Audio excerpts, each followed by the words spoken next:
I'm getting threats as well. What sort of threats?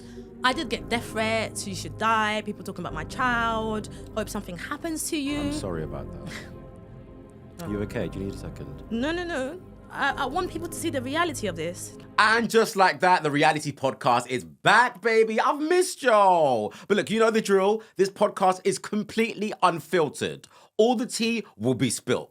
Laughter will be had. Drama will be discussed. So welcome to the Madhouse, because you know I don't hold back. Make sure you subscribe if you're watching on YouTube, and give us a rating if you're listening on Spotify or wherever you listen to your podcast. Now, on today's episode, we're talking about my favorite reality show of all time. Celebrity Big Brother is back on our TV screens, and I'm not going to lie, it's a good season. You know, it's heating up already. So I thought, why not get some Big Brother royalty in the studio to discuss all the drama in the house? It's Trish, everybody!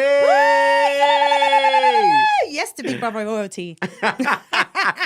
Trish, I had to get you in the studio. Like, I loved you in last season. I loved your energy in the house, your honesty, your rawness. How are you? You know what? I'm doing better.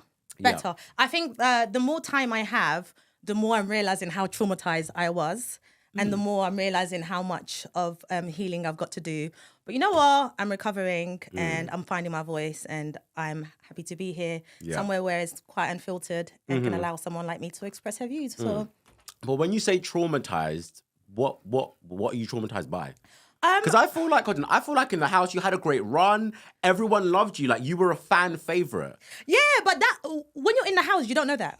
Really? When you're in the house. No, but you must have known, because you know when it's eviction night and then it's like Trish and everyone's like, yeah! Like that kind of, you didn't have a clue that like everyone loved you on the outside. I think on the day that I came out, I think that was the first time I realized, they're actually cheering for me. Oh, they're actually saying Trish for the win. Like, oh my God, these people actually like me because I've been getting hell in here. Yeah. Do you know what I mean? And I think you kind of assume that how your housemates treat you is how the publics are also receiving you. Yeah. So it was kind of like... And how do you feel your housemates were treating you? Oh, they were awful, weren't they? You know what? Actually, no. There was really good moments. I had good friends in the house. Don't get me wrong. Yeah, but Like Yin Ran, you did make some mates from there though. I did make some mates. Some people were just in the housemates. Their friendship stayed in the house. But then there has been some people who I'm still in touch with till today. People like Yinran. Sometimes I speak to Matty and sometimes Noki. But me and Yinran, I would say if I've got a friend from the house that I could say, okay, that's actually a friendship that I've kind of sustained, is definitely Yinran. That's my boo. Oh yeah, she's funny. But you said traumatic. Why traumatic? I think it's traumatic when you experience a lot of gaslighting. And I think for someone like me, it's traumatic because I'm so self-aware and I'm quite hyper-vigilant. Do you know what I mean? I don't know if this is something a lot of other black women experience, but I think when you're kind of used to being discriminated upon and when you're someone who takes up space fearlessly, you've encountered a lot of people being uncomfortable by your confidence or your security. And then you kind of develop kind of vigilance to kind of protect yourself so that you can pick it up when it's happening. And I was picking up a lot of things, but it was hard to kind of address it because nobody actually just admits to it. Everybody just like, hi. You know, they may have finished nominating you out there, but then they're coming out, everyone's clapping. After we do each nomination, everyone's clapping. Yeah! Yeah. I used to hate that so much. I'm not gonna lie. I spoke about like, can we You can thought we it was stop? quite fake. It's not. I thought it was quite fake. It is pretentious. It's not like an opinion. Like I think that's a fact. Like we're clapping for everyone that's nominated, but we've all nominated each other. Yeah. Like I knew at that point. Like I keep getting nominated, so I'm not trying to clap for people who potentially keep nominating me. I don't want to ease you into. I don't want to ease you out your guilt in a way. Do you know what I mean? And I feel like the clapping thing stemmed from that, from us not feeling so bad about what we have to do in there. Yeah. And in your exit interview, you spoke about like microaggressions in the house. Whew, Lord. Do you stand by that? Do you still feel like that's something you received in there? I 100% stand by it. 1000%. Like I probably even stand by it more. And I wish there was more of a conversation. And I think I wish I had the opportunity to also finish my journey like everyone else did, to be able to kind of get some sense of closure. Because I think what happened is that the housemates who did like inflict that upon me used past tweets to justify that. but you didn't see that person in the house. You can't say you saw me with that behavior. Therefore, I was deserving of what you were perpetrating. Hold on. So when you say you didn't finish your journey, is this obviously you? So me not doing my late and live. Yeah. Was part of me not finishing my journey. Yeah. Me not doing my is it press conference? Was a part of me not finishing my journey. Me not attending the finals was another part of me not finishing my journey. And look, because you weren't at the finals, right? Some people online were basically saying, is this because she's unwell or is this because of the old tweets? So obviously for context, some of your old tweets were unearthed, which people said were racist, homophobic, and you've apologized about that. Yeah. But you would say that that's the reason why? Is that the reason why? Or was it because you were unwell? Because some people don't know why. I had I was given a lot of multiple reasons, which none of them seem to make sense at the moment. You know, and that's the reason why I can publicly speak the way I'm speaking, because I know what I'm talking about. I know what happened, and I know that it wasn't clear till now. It isn't very clear. Do you understand? And even certain reasons that I was given when I clarified with other housemates, they're like, no, we didn't have a problem with that. Do you know what I mean? So there's a lot of, I think, very passiveness in the way it was dealt with. I have to say clearly, I was not handled accurately. I can say that confidently, unfiltered. Yeah. So hold on. So you feel like you didn't finish your journey because of those old tweets? Because at the moment, it's kind of like 50-50. Some people are like, was she just unwell? So she wasn't able to partake? Or was it because of the old tweets? I want to be clear. I wanted to be there. I'm not someone that shies away. Even if I've done something wrong, I'm very accountable. I can hold my own. Let's say, even if I'm wrong about something, let's say I've done something and I can't see the wrong I've done in it just yet, I will stick in my wrong and strong at that moment. But when I realize that I'm wrong, I will also go just as hard in admitting that actually that was kind of weird of me. Like I will, wherever I stand, I'm going to stand strong, because as long as I think I'm doing the right thing, I'm going to do it quite proudly. Yeah. I think I'm not a coward. And I think there's a cowardness when you're doing something, but you're kind of hiding behind it. And I'm not. So I wasn't sick. I wasn't unwell. I think what probably would have made me unwell, especially mentally, is how it was handled. On Twitter, I think, was it yesterday? Yeah, it was yesterday. Yeah, it was yesterday. You basically, let me actually get the tweet up right now. At this point. I actually need to read the tweets because the receipts are out there. You said what you said. You have to stand by it. Listen, I'm standing on business.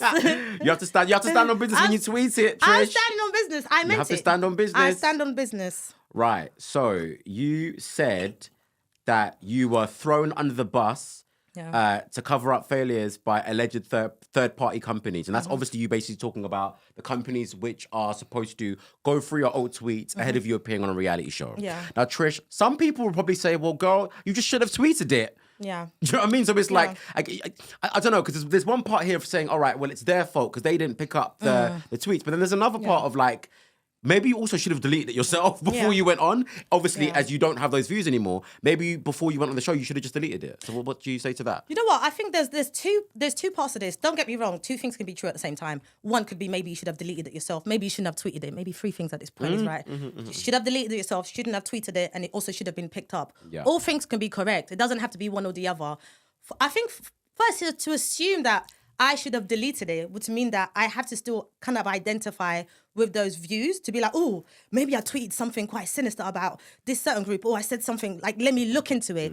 You're so far removed from it that it no longer exists in your world. Yeah. Like, Will, if I asked you, what did you say 5 years ago? Would you remember? But you know what it is? I think it's that when you know you're going on such a big show, this is what people do. They will go through everything you've written. So you kind of like you have to go through and check. Absolutely. And the thing is, now I get to be accountable for that. Yeah. But also, if you have if you have people who are professional saying, we do this is our job, we're going to do a check. Oh, look, you're okay. You're all clear. What do? Do you believe them, or you're like, actually, I'm going to go back to 100,000 tweets and look because I don't quite believe you've done your job? You just assume everybody's doing what they do well. Do you not? Yeah. Okay. Well, look, at the end of the day, you've apologized about it. You've taken accountability for it. And that's another thing. I need people to understand, and sorry, I don't want to be condescending or patronizing, but also I don't want to be patronized all the time. I've apologized because that was my first initial reaction, is to genuinely be like, I'm mortified. I feel awful. People shouldn't have to see this, especially in this day and age, especially with what I represent now. I acknowledge that. I'm like, wow, I'm shocked at that. I'm disappointed at that. Therefore, that's what the apology is for. That's where that's like, I can't believe I missed this. But also I have to be like, well, hold on. I was owed a sense of protection here, which is why reality stars or people who are going on reality TV get this done, because the reality is people's views change. People say dumb things. And when we were the generation of the internet being new, we weren't quite savvy with it. We didn't know like the kind of effect it would have. We're still kind of like test and trial. You know, everyone's been a bit open, wild, humor, perspective, sinister. All these things plays into it. You don't know that it comes back to you later. But however, TV shows do, TV programs do. That's why they do this check. And like, if you're gonna put this procedure into part of the process, then do it properly. Am I wrong in saying that? I can do my part by apologizing, by saying that shouldn't have happened. But where's your part in this? And this is what I mean by being thrown under the bus, because it's like, I own my part. I'm not going to lie to you. I'm not going to sit here and be like, I could have come out here and be like, you know what? It's all fake. It's made up. But that's not who I am. How did your fellow housemates take it? Did anyone express anything? Did anyone have a conversation with you in private and just say, look, I wasn't happy? Or like, or was everyone quite maybe like, didn't speak about it? I think at first, you know what? I think Hallie was probably the most supportive. Hallie reached out to me and was like, are you okay? It's hell out there. How's your mental health? I'm worried about you. I'm not going to lie, I wasn't happy with those tweets. But Trish that I know. She was honest. Oh yeah, Hallie was very honest. This is why I appreciate people like Hallie and Olivia. Don't get me wrong. I always said that there's a part of them that reminds me of me, because we're able to just... This is really what I think. This is where I stand. And if I'm wrong, then I'll change my mind when I realize I'm wrong. Hallie was very honest, but also she was also like, that's not the you that I met. You were supportive. And because me and Hallie spoke about trans women quite a lot, trans community quite a lot, because we have that in common because of my brother's trans, and her coming out saying she's a trans woman. That was very inspiring to me. And I remember I whispered to her, I'm so proud of you because my brother's trans. And so we kind of connected on that. So I think for her to see tweets that probably oppose that is like, wait, hold on. But however, this is how I've experienced someone. And that counts more than anything else. Do you understand what I'm saying? Yeah. There were housemates. I think...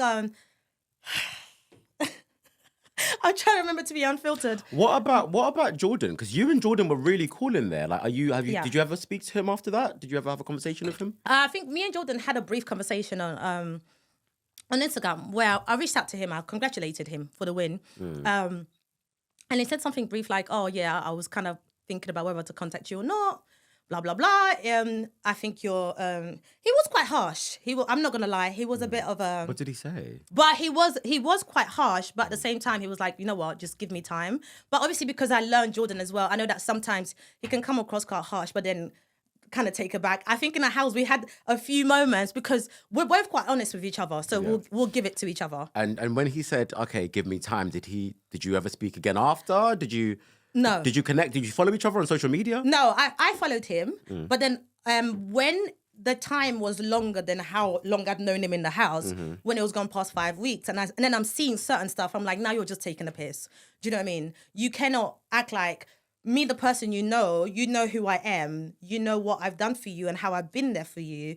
But then you're interacting with people who are actively being quite vile towards me as well. And there's not a problem there. Who was he interacting with? I would say like Dylan, and Dylan.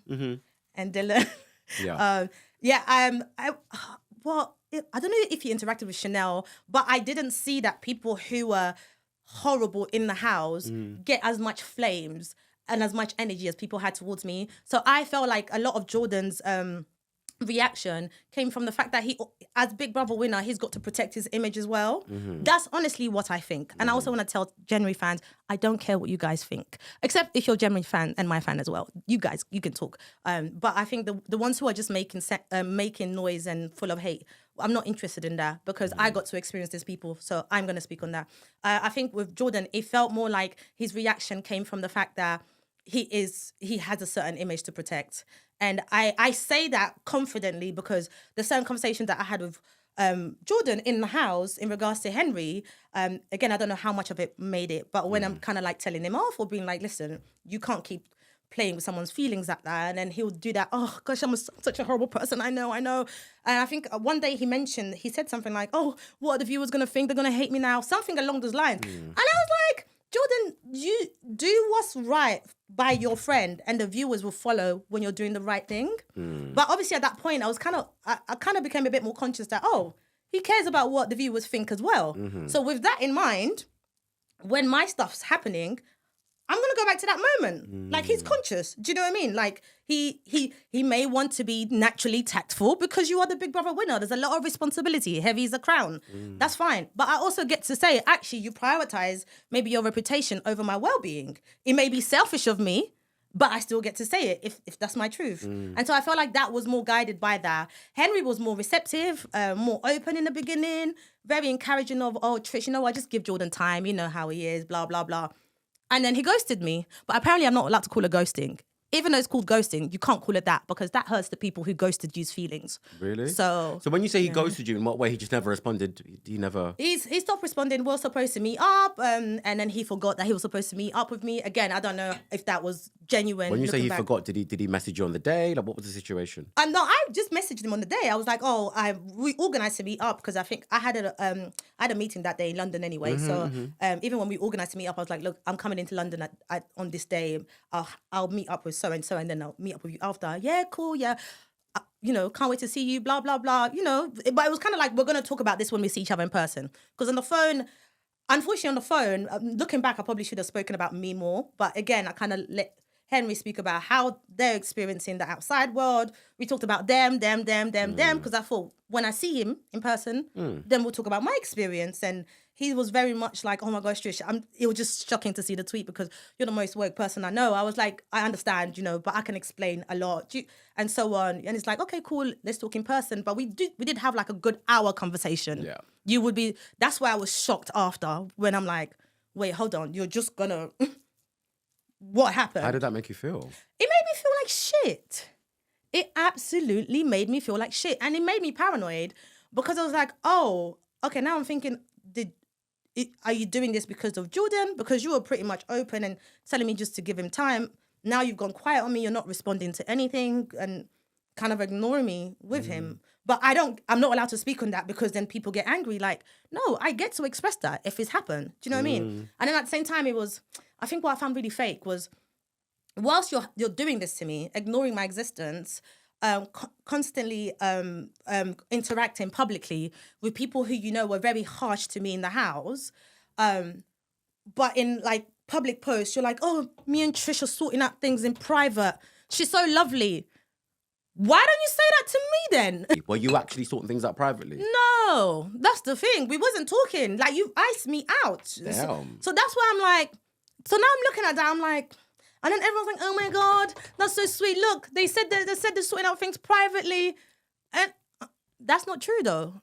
Damn. It's not true. Don't do that. And when you're doing that, I have to wonder, are you doing that for my image or for yours? Because this is kind of hurtful to see. Like, we haven't spoken. Do you know what, Trish? I feel like at the moment you seem quite irate by the situation, but how do you actually feel about everything? Because obviously, look, obviously there was a lot of stuff online. There were messages coming towards you in that moment. This is the first time you've experienced, I'm guessing, maybe that level of social media scrutiny. Yeah, absolutely. But how do you feel? How's everything been since then? I need people to understand, like, when I speak passionately. But don't confuse my passionate for lack of humanity. I'm a human being. Do you know what I mean? So I'm going to get emotional. I'm a human being, and I can be you can criticize me for the things that I do wrong, even if it's in my past, and I'll own it. But you have to understand that it has an effect on me as well. Like, and how has it affected you? Like, when I first came out, I was just kind of shocked from what I experienced what I experienced in the house, having my paranoid thoughts validated that these people were saying these things about me. And then not getting the platform to speak like other people got to speak, that taken away was hurtful. And then receiving a lot of hate. Like, okay, because I am a black woman and I'm a feminist, I'm a lot of things that causes a lot of reaction. It's just controversial just by existing. I'm used to getting backlash for who I am today. What I'm not used to is having to justify the things I said, past comments, you know. So that was new to me. But also realizing that actually people who I love, people who know me are going to see this. And so it's that disappointment. I think I literally cried on the phone to the welfare team saying, I was like, my brother's going to see this. Like, and I've been one of my brother's biggest supporters, you know, my trans brother. And I was like, I don't want him to see this. And it just disappointed me. And then there was the fear of, because I'm getting threats as well. What sort of threats? I did get death threats. You should die. People talking about my child. Hope something happens to you. I'm sorry about that. Are you okay? Do you need a second? No. I want people to see the reality of this. Do you know what I mean? Like, I don't want to hide away. When I'm being passionate about something, I want it to be clear because not many people speak this honestly. But I was scared to pick up my child from school for the first 2 weeks I came out. Because we live in Luton, so the majority of, especially the area I live in, is Asian people. Mm-hmm. So I'm like, why is this narrative being driven out of me when that's not who I am? And I don't know what people think as they see this. I don't know what consequences can come from this, but I am scared. But just being scared and also thinking, am I going to be attacked? Because I don't know half the people that are sending me threats. They could be my neighbor, it could be anybody.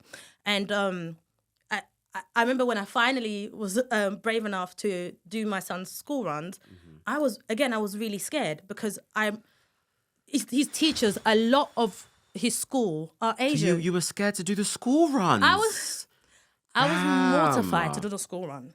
If you speak to my sister was doing it for a while. She was like, we're here for you. I'm going to stay longer. So was it that, were you scared to leave your house just overall? Were you indoors? Yeah, what were you? I didn't want to leave the house. So it wasn't even a thing of, do I want to leave the house, but I'm scared. I didn't want to leave the house. But school runs is a responsibility. Those parental responsibility don't stop because you have. Do you know what I mean? They still have to carry on even if your mental state is like glitching. Yeah. You know? Do you know what's interesting, right? Usually when people go on reality TV shows, like when you leave straight away, you think, you need to be out and about on red carpets, being seen, being pictured. Do you feel like that was the situation? That was the case for you? Oh, come on. Well, you know it wasn't. But do you feel like... Well, remember, part of this is that you've said that you didn't want to go. Yeah. But do you feel like, were you invited to the red carpets? Were you embraced by the scene? Do you feel like? No, I wasn't embraced by the scene. I think actually on the first few hours when I come out, I was really embraced. I did get lots of love from the scene. I mean, I always got lots of love from fans. Don't get me wrong. I don't want to take that credit away. But from the scenes, I did get some love. I was invited to like a film premiere. But I remember when the tweets came out, one of them. The invites that I got was like, oh, we realize we have no tickets anymore. You start to see. Are you being serious? Yeah. You start to see. You're like, oh my god. Okay. So look, do you feel like you were cancelled? Because this is what it's.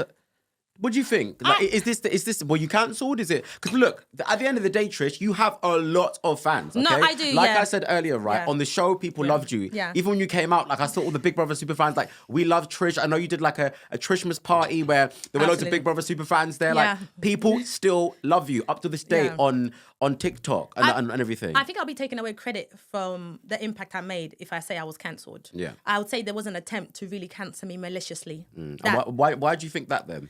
I think the type of conversation I brought into the house was very uncomfortable for a lot of people. And I think it's not the type of conversation we see on the everyday life. And we don't really give it platform to happen. Yeah. But because there was almost no choice but for it to take place because it was constantly reoccurring. And looking back, hearing that actually the public called it out and then I called it out and we didn't speak to each other. So it had to be something that had to be addressed. Microaggression, the way we treat black women, the way we treat women of colour, the way we treat people who are different.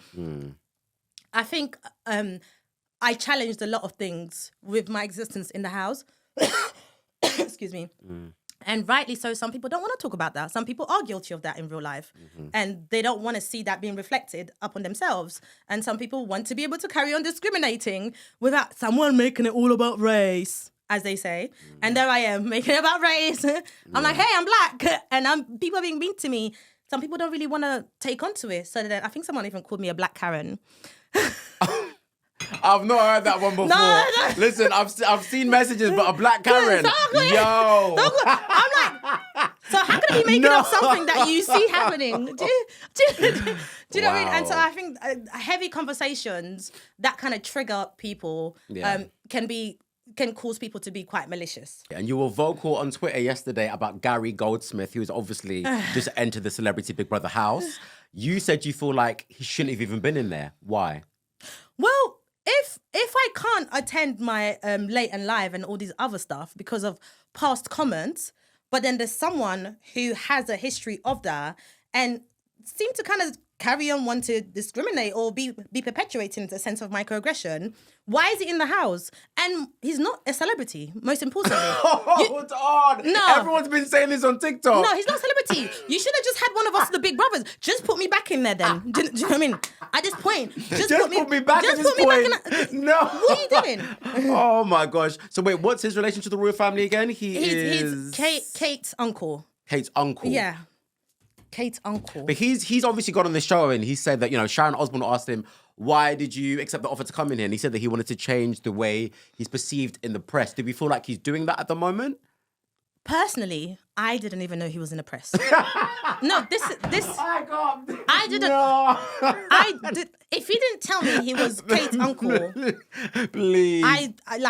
I'm like, but then again, it's probably because I tend to not read the press quite a lot because they have a lot of negative perspective of people who I tend to like Meghan Markle. So I tend to kind of so. Do you know what? When he first walked in through those doors, I thought, cool guy, whatever. But then he started saying some things. He was like, I'm a Tory at heart. Blah, blah. Why would you want to be a Tory at heart? Oh my gosh. And then he just started talking about Meghan Markle. Like, why are you spilling all your royal family tea? I personally feel like, is that the reason why he's gone on there? Has he gone on to boost his profile by spilling all the royal family tea? What did he say? He said he feels like Harry and Meghan should have their royal titles stripped from them. I disagree. You know what? He's got a lot to say for someone whose niece is hiding. What time? No, and you know what? There's a lot of hypocrisy there, and these are the things that kind of irritate me a little bit because he sat there and I think he said something like, "Oh, when Kate's ready to speak, she's gonna speak."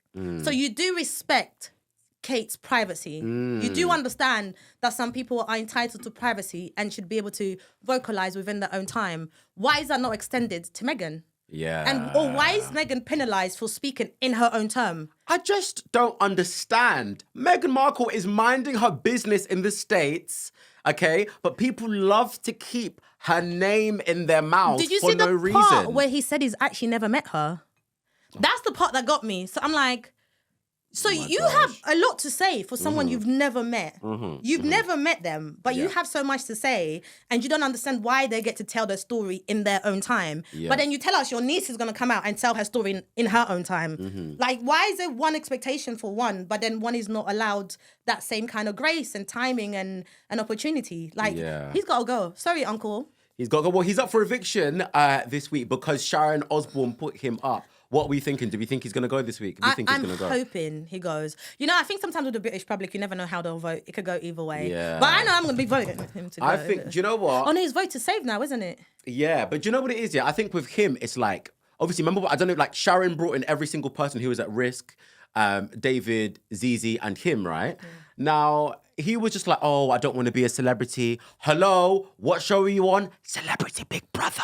And it's just like, and Sharon was like, I think you're lying. It's just like, are you really being genuine here? Yeah. I don't know. And it's I like, think Sharon caught up on his insaneness. yeah, it's kind of like, what's your motive? What's your Yeah. plan? I don't really understand him, what I his have to vibes say, are, I what love he's the way looking for. Ekin-Su was like, where's Kate? Where's she? I'm like, Where's she at? you asking all the right questions, girl. I have to say I love Literally. Ekin as well, since we're there. Ekin, do you know what? Ekin's been good in there. I feel like Ekin's been playing the role of the interviewer. She's been I asking think people she's holding questions. back a little bit as well, though. I'm sensing. Do you know what? I don't know if she's holding back. I'm liking Ekin in there because she's asking all the right questions. However, I'm going to play devil's advocate here. Go on. I do feel like Ekin is being a little bit calculated. She's spending time more with the more famous contestants in the house, I feel. Like, you see even on day one when Sharon's like, oh, let me help you find your bedroom. Sit down and mind your business. Like, do you know what I mean? I do feel like she's just like, opening up to all the more famous people in the house. But I've not seen her sit down with ZZ. Do you know what I mean? I've not seen her sit down with some of the other... Do you get what I mean? But the interesting thing about being in a Big Brother house is that, you know, we only get an hour of what's happening 24 hours. So she probably could have done that, but it just wasn't interesting enough to make the cut. Maybe. Do you know what I mean? She, like, you never quite know how much other people have done, but you just know what they did do. Yeah. Like, and I think that's why it's so important to judge people on what they do rather than what you think they may not have done, because those scenes may have just not been interesting enough to make the cut. Yeah, that's a good way. That's a good perspective as well, because obviously you've been in there. What are we thinking about Louis Walsh? No, I'm not going to lie. Louis Walsh and Sharon Osbourne being in it at the same time is iconic. It is. Because of all the X Factor references and how the producers have got them to kind of like do like the judging and all of that stuff. Yeah. I can't lie. I love it. I loved X Factor. To be fair, I just think watching this series, it's just giving me like nostalgic, naughty. It kind of brings you back there. Yeah, and obviously those two have got so much showbiz stories. Like I think on the live stream last night, Sharon Osbourne was speaking about James Corden and apparently how like James Corden always names drops and all that stuff. But Louis Walsh, let's talk about that man. Oh, you know what? Yeah, I was so excited when I heard that Louis Walsh was coming on, but I think I've been a bit disappointed because he's kind of giving me Mean Girl vibe a little bit. But that's who he is. That's who he was on the X Factor. But I don't remember that. You know, okay, maybe I was being positively delusional. Yeah, but I don't remember him being like.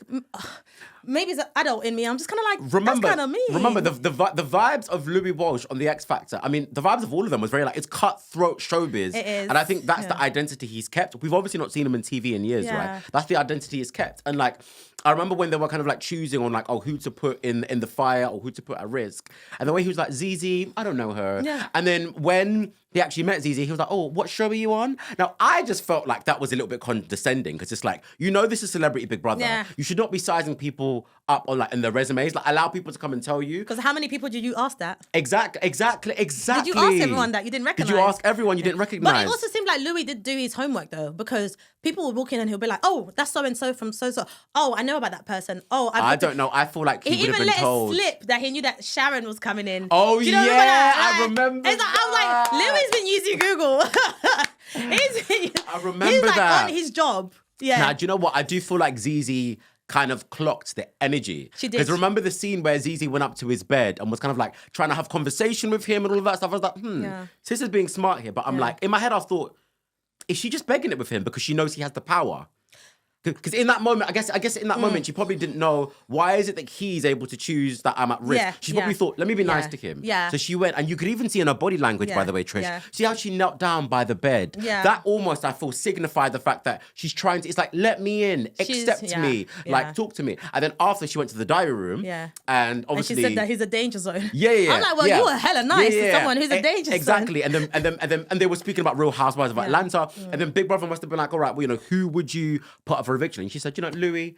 And then she's like, yeah, danger zone. So that means that, you know, she's obviously sussed up what's going on. Yeah. And she's threatened by him at the moment, but only because she feels like he seems to have some sort of power in here, and I don't understand why. Yeah. But I am possibly a victim of that power. Yeah. I think obviously she's understood. You know, when they announced that there were two other people before them, and they made it clear that those two people had been judging them. So she understood straight away that those two are quite powerful in the house. And I did see an effort for that as well, like to try to befriend him to some extent. Yeah. But I feel like it may stem from also her trying to to kind of say, hey, just in case you guys think I'm a threat, I'm friendly, I am nice. Because ZZ made it clear that, you know, sometimes she's judged for how cutthroat she is. And so I think she's trying to make it clear that I don't just have that personality. But I think it is, for me, it was like, yeah, you are trying quite hard, because I wouldn't be so open to someone who's nominated me the moment I walked in. That's me personally. Yeah. So I was like, okay, so everyone's kind of got their game hat on, and that's not wrong at all, because it's a game, especially a celebrity one. Play on. It's fair. And in the bit where Sharon Osbourne was speaking to ZZ, they're getting to know each other. ZZ basically said that, you know, like she feels like it's harder for dark-skinned women in this entertainment industry. What's your opinion on that? You know what? I was wondering because well, I still don't know exactly who stood where when me and Noki were experiencing misogynoir or colorism. Where was Zizi's stance on that when... Oh, no, I'm being serious. What was her stance on that? Because I think when we talk about topics like this, it shouldn't just be limited to our own experience or my friend's personal experience. Yeah. It should be extended to all women who can and do experience that. Yeah, but you felt like there was no commentary to defend you. it's not that I felt like I haven't seen anything.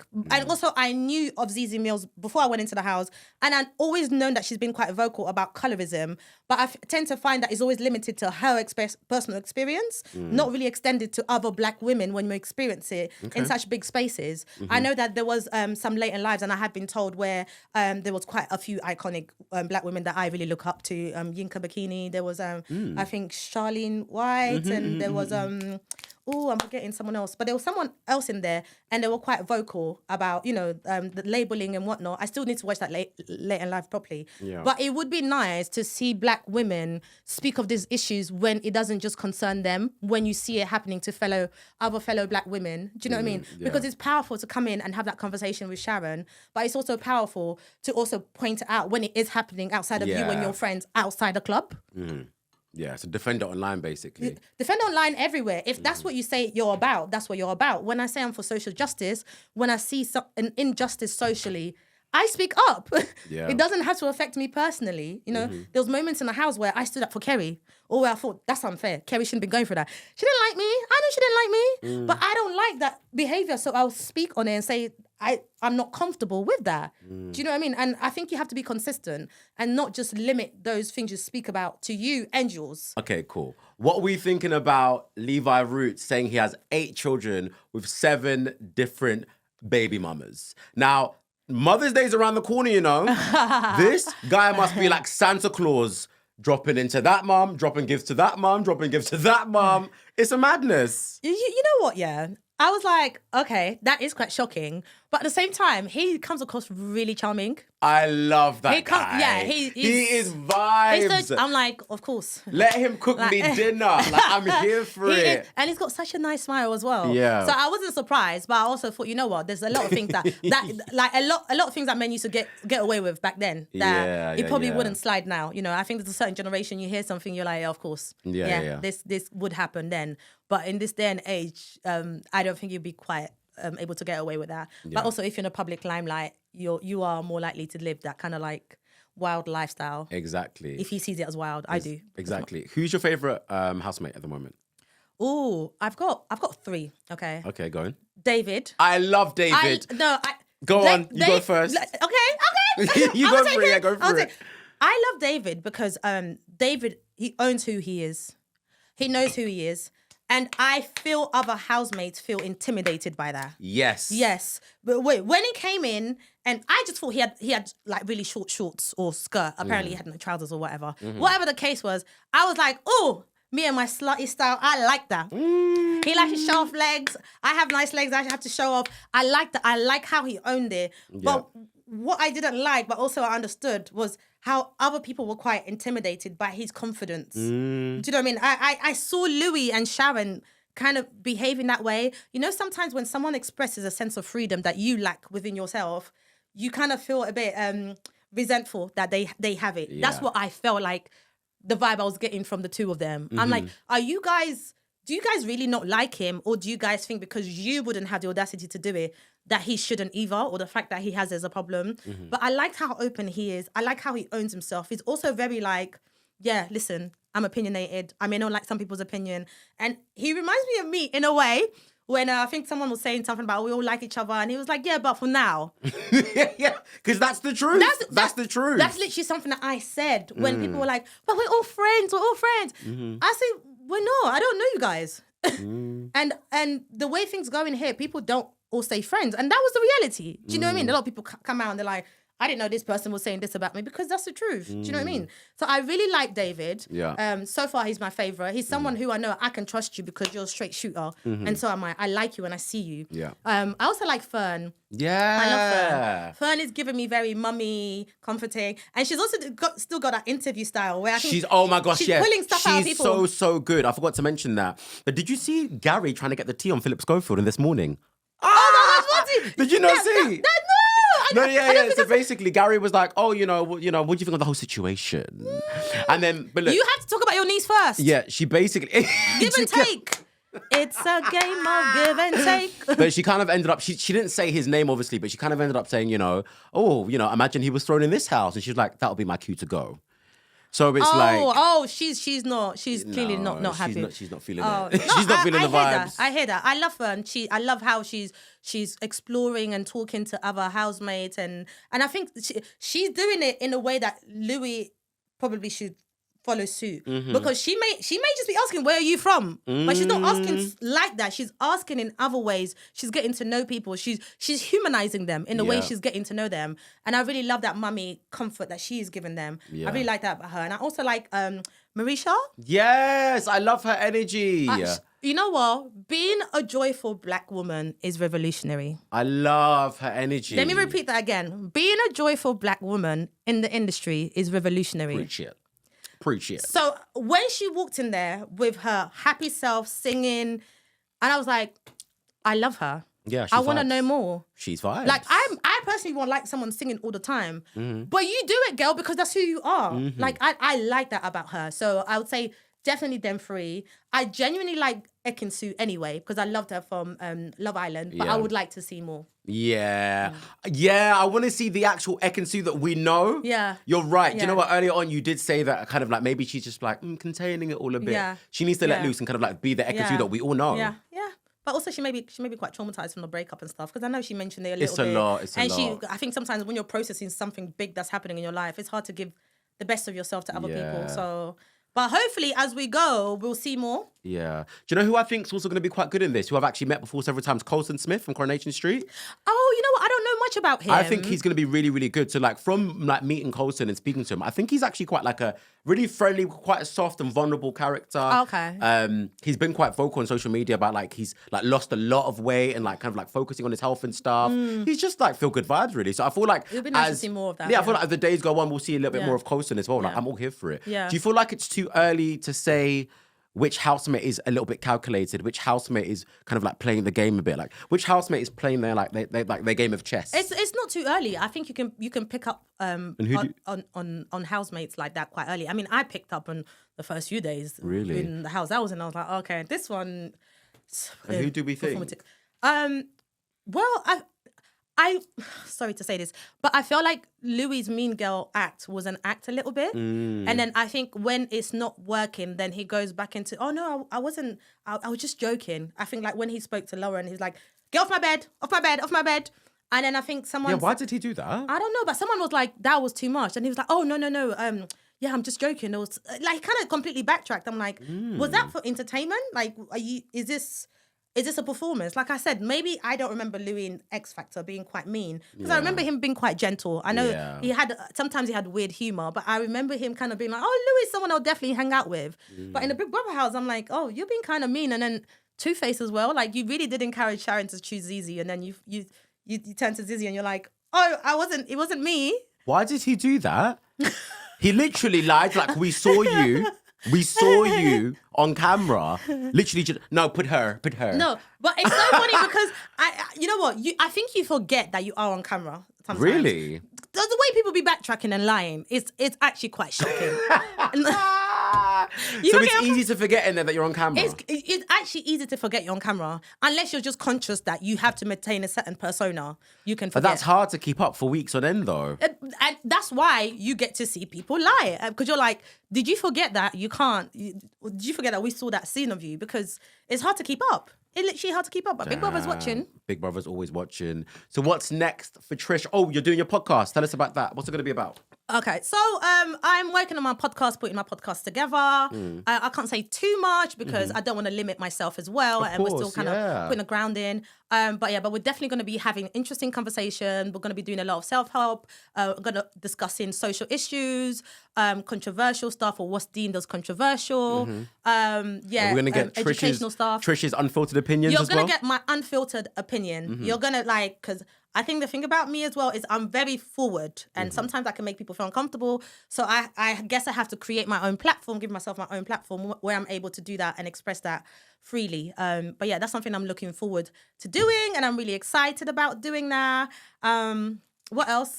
But I'm just kind of looking to living life, but also I want to be in spaces where I am appreciated. Do you know what I mean? So I'm accepting invitation to podcasts and stuff like that, and events and stuff. But it has to be something that kind of it aligns with who I am as well. Do you know what I mean?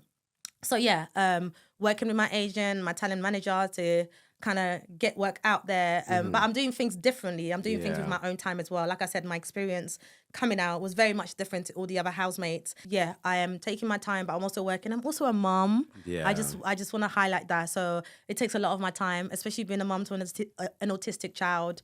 There's a lot there. So I am focused on motherhood. I'm focused on building my future. And yeah, well, look, I and we cannot wait to see the rise of Trish. Thank you so much for coming on the show. Thank you. And I am rising. No, thank you so much. Thank you for having me.